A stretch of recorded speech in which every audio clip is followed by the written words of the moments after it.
important thing you need to know is that it's 3,333 pound working, 10,000 pound braking. Does anybody know why that strap's there? That orange line. Does anybody know why? If you do, it's okay to answer.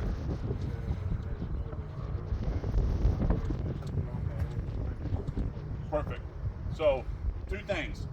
DOT service, the DOT approved tractor strap, and that if it's been pushed beyond 10,000 pounds, what will happen is that these orange line, you see there's a dot, yellow dot, yellow dot, it will be a straight line, straight orange line will appear. So if you do secure something and use this to tie something down, maybe at the end of the shift, you need to go back real fast and just look at it real quick and go through it. Make sure you don't see those lines connected anywhere, okay? Second thing, this comes with Paratech, and probably the Rescue 42s are probably like that. I didn't look at the hooks. Can anyone tell me, if you look at the Paratech hooks, why the hooks are like this on the ratchet instead of like this? Anybody? If I hooked to something, and only one person is the guy that taught me this stuff said he's seen it once in his life.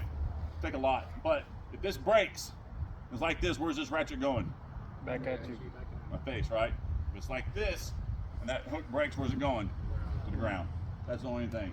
Now, if I walk upon one of your scenes, if I say, I can't change, I don't care. It is what it is. But if you want to practice and play right, get used to hooking everything upright, up like this, okay? And by doing that, is just simply taking this out, reversing your strap around, feeding it back through, okay? Same thing with this.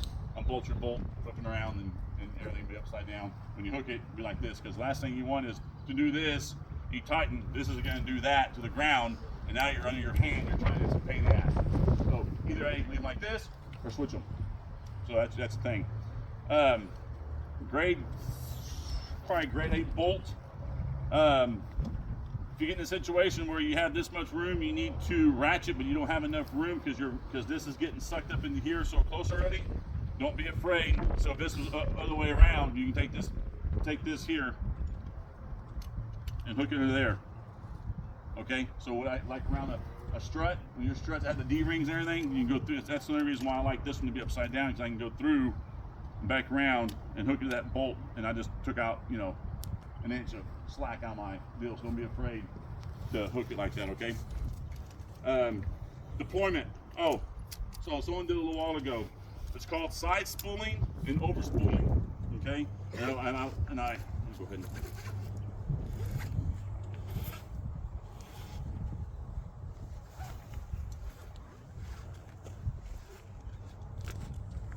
So when y'all go to set y'all's ratchets up, and I would practice at the station, when y'all sitting around, nothing going on, let's get the ratchet straps out and let's just go work with them. Grease them up, make sure they work good, everything comes undone. Close it, go from the bottom and out the top, okay?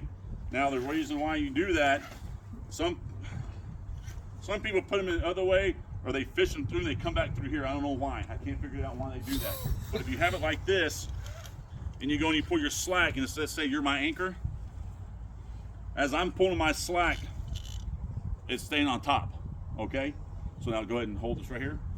So now, two things we're gonna do. I pull my slack out, this is gonna be on top. You start ratcheting your ratchet up, okay? There's to a point where it's called over spool or side spool. You don't wanna get to neither one. And that's another thing is, when you take one ratchet, take both. If you're gonna secure something, use two. You always have a fail safe. So, split them apart for me. So a little while ago, a gentleman was over here, and we started to do something. He had, so this is your working end with the hook, you're running in, okay, just like ropes. If you spool and you side spool it, you're only gonna get so much, and you're trapped, you're done. You're not gonna do anything else, okay? Let's say you've done that and you move that car an inch. Can you release this now and let that car go back where it was, or whatever you're trying to haul? No. You need a second ratchet to come in place with this one. So always try to use two, okay? This is a lock position, work position, reset position, okay, unlocks everything. You should be able to take your ratchet straps, this is all greased right, and do that right technically, okay? That resets your ratchet. So if you're doing something and you're just keeping them together, and you go and you're not trying to pay attention, but you're really you're moving something, keeping something down, and you overspool it, you're only going to get so far into your spool, and what can happen, that's going to come undone. It can free pull itself. Okay? Then we're going to be in trouble. So keep that in mind. If you get in that track, can you release this again? Or do you need another one in its place to take this one so you can reset, all right? So always try to have two in the same thing. Unlock position, you should be able to take it and do that right there. And then you take your running in, take your slack out, start all over. Okay? Now, deployment. I don't care how long it takes you to get back to the station and put your stuff back together. That's the whole thing. You want to make it to where when you get to the station, it takes you seconds to deploy it. I don't care if it takes you an hour to put it together. What matters is deploying it and getting it on scene and be able to use it. So this is called a rescue roll. A roll, whatever you want to call it. We got a lot there. I like to fold it over and just start like this. All we're going to do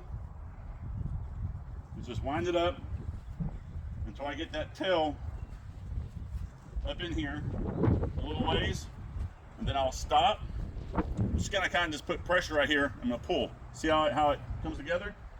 See how I'm making it smaller, making it tighter, and then go from there. We're gonna roll this up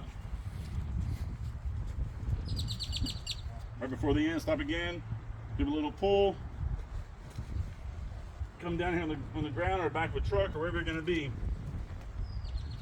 Take a hook one way, or the hook the other way. Put this right there in the belly. Now this is where you gotta adjust a little bit to get where you need. We're gonna lay this over, we're gonna pull a little more slack out.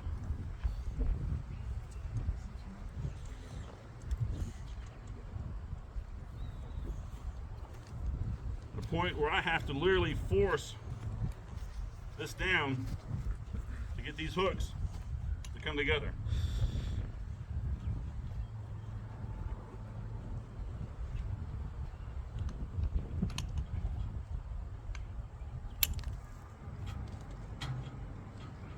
I'm gonna dress it up, and that's how it sits. Okay? The way this was rolled up a while ago, you saw when we unrolled it, it did a pigtail, twisted all up and everything, right? That's just slowing you down. In this case, you get on scene, you can put this in your bag just like that, you can lay it over. If you do this tight enough, this is not gonna go anywhere. This is gonna sit there and ride. So when you get on scene, you literally unhook it, take your roll, push it out, hook up, pull your line. There's no twist, there's nothing going on. Smooth motion, okay? So later on, before we're done cutting, if y'all want to practice a few times, we can, but I highly suggest this is how y'all set y'all's ratchet straps up, okay? Ratchet strap class is done. Certified. Yes, we are now ratcheteers. I never knew to go from the bottom up. Need a beer. But yeah, it makes it different. We're taking a break, we're doing the cut. Take a little water break. Oh, okay. Oh, I interrupted that.